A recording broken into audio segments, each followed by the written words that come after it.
Hi అండి, నేను మీ Devika. Welcome back to our channel DR creations. Friends, video చూసే ముందు ఒక లైక్ చేయండి. కొత్తగా వచ్చినట్లయితే సబ్స్క్రైబ్ చేసుకోండి. ఫ్రెండ్స్, ఈరోజు ఈ వీడియోలో మనం చేయబోయే రెసిపీ పచ్చిశనగపప్పు లడ్డు. ఎటువంటి పాకం పట్టకుండా డీప్ ఫ్రై చేయకుండా ఈ లడ్డుని ఈరోజు ఈ వీడియోలో చేయబోతున్నాను. సూపర్ టేస్టీగా అప్పటికప్పుడు 3 పదార్థాలతో ఈ లడ్డును తయారు చేసుకుందాం. మరి ఇంకెందుకు ఆలస్యం, ఈ లడ్డుని ఏ విధంగా తయారు చేసుకుందామో ఈ వీడియోలో చూద్దాం రండి.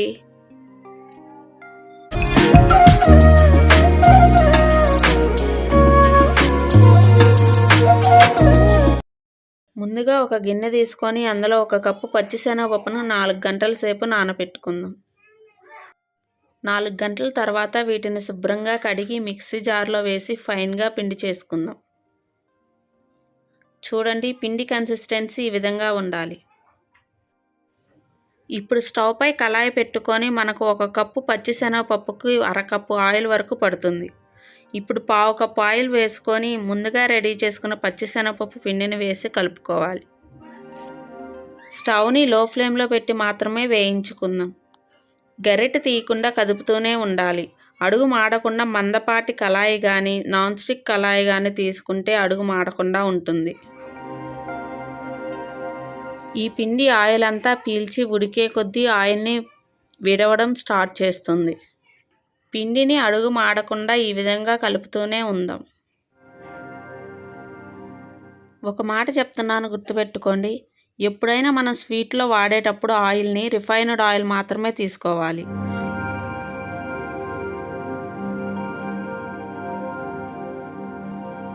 ఇప్పుడు ఇందులోనే మిగిలిన 1/2 కప్పు ఆయిల్ని వేసి బాగా కదుపుతూ వేయించుకుందాం.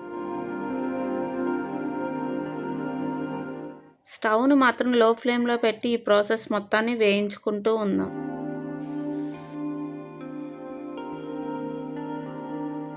ఇప్పుడు ఇందులోనే ఫ్లేవర్ కోసం ఫ్రెష్గా దంచిన యాలకుల పొడిని వేసి లో ఫ్లేమ్లో వేయించుకుంటూ ఉందాం.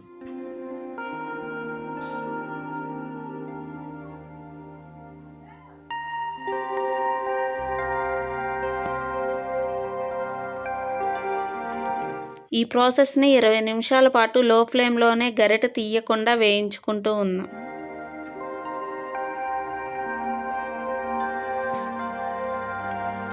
పిండి ఉడికే కొద్దీ కలర్ చేంజ్ అవుతూ కమ్మటి వాసన వస్తుంది. నేను ముందుగానే 1/2 కప్పు పంచదారను తీసుకొని ఫైన్గా పౌడర్ చేసి పెట్టుకున్నాను. ఈ పిండి స్లోగా కలర్ చేంజ్ అవుతూ ఉంది, చూడండి. ఫైనల్గా ఈ విధంగా కలర్ చేంజ్ అయ్యి కమ్మటి వాసన వస్తే ఇందులో ముందుగా రెడీ చేసుకున్న చక్కెర పొడి వేసి పిండి మొత్తాన్ని కలిసే వరకు కలుపుకుందాం.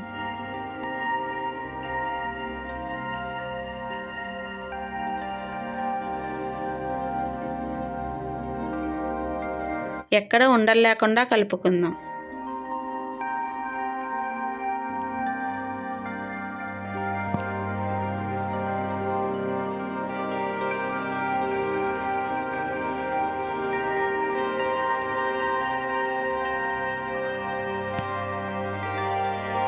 చక్కెర పొడి ఈ విధంగా కలిసిన తర్వాత స్టవ్ని ఆఫ్ చేసి పిండిని గోరువెచ్చగా అయ్యే వరకు 5 నిమిషాల పాటు పక్కన పెట్టుకుందాం.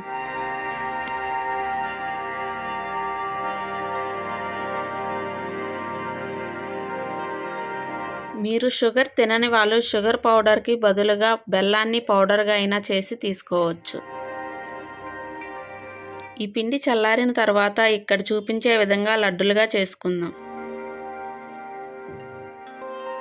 ఒకటే సైజు ఉండాలని ఏమీ లేదు, మీరు కావలసిన సైజులో ఈ లడ్డులను చేసుకోవచ్చు. అదేవిధంగా అన్ని లడ్డులను చేసుకొని పక్కన పెట్టుకుందాం. ఎటువంటి పాకం పట్టకుండా డీప్ ఫ్రై చేయకుండా ఈ లడ్డులను మనం ఇంట్లోనే తయారు చేసుకోవచ్చు. ఒకసారి ఇదే విధంగా మీ కుటుంబ సభ్యులకు చేసి పెట్టండి, మిమ్మల్ని మెచ్చుకోక తప్పరు. అంతేనండి, ఎంతో ఈజీగా సింపుల్గా పచ్చిశనగపప్పు లడ్డు రెడీ. ఒకసారి చూపిస్తున్నాను, చూడండి లడ్డు ఏ విధంగా వచ్చిందో. చాలా చక్కగా వచ్చింది. టేస్ట్ మాత్రం బూందీ లడ్డుకి ఏమాత్రం తీసిపోకుండా సూపర్గా ఉంటుందండి. ఒకసారి ట్రై చేసి చూడండి.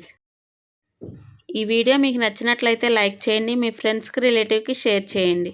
మరెన్నో వీడియోస్ కోసం డిఆర్ క్రియేషన్ని సబ్స్క్రైబ్ చేసుకోండి. మరో వీడియోతో మళ్ళీ కలుద్దాం. అంతవరకు సెలవు.